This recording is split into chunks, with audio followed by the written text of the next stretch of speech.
Unlocking the meaning of pipe in, a guide for English learners. Hello everyone, and welcome back to our channel. Today, we have an interesting phrase to explore together, pipe in. This is a phrase you might hear in everyday conversations, but it can be a bit tricky to understand if you're not familiar with it. So, let's dive in and demystify pipe in for all our English learners out there. Pipe in is a phrasal verb in English, and it generally means to interrupt or contribute to a conversation without being asked to, or without it being your turn. It can sometimes have a negative connotation, suggesting that the person speaking is intruding or offering their opinion when it's not wanted.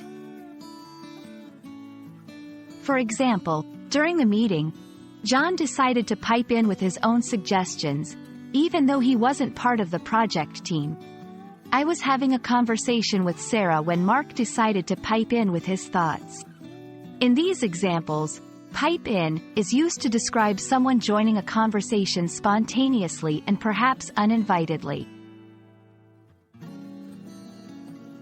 You might use pipe in when you're describing a situation where someone has interjected in a conversation or discussion. It's important to note that while pipe in can sometimes have a negative connotation, it's not always used that way. Sometimes people pipe in because they are excited or have something valuable to add.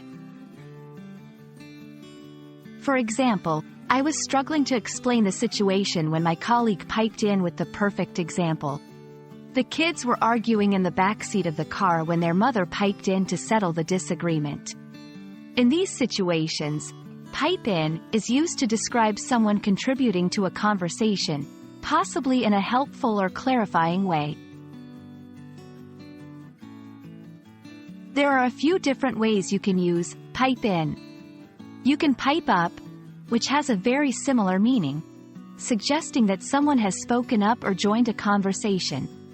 There's also piping in, which is the gerund or present participle form of the phrase. For example, she piped up to share her opinion during the debate. While we were discussing the movie, our friend was piping in with interesting facts about the actors. These variations keep the core meaning of joining or contributing to a conversation, but offer different ways to express the action. And there you have it, a comprehensive guide to understanding and using the phrase, pipe in. Remember, while it can sometimes carry a negative connotation, it's not always used that way. It's all about the context and the tone in which it's said.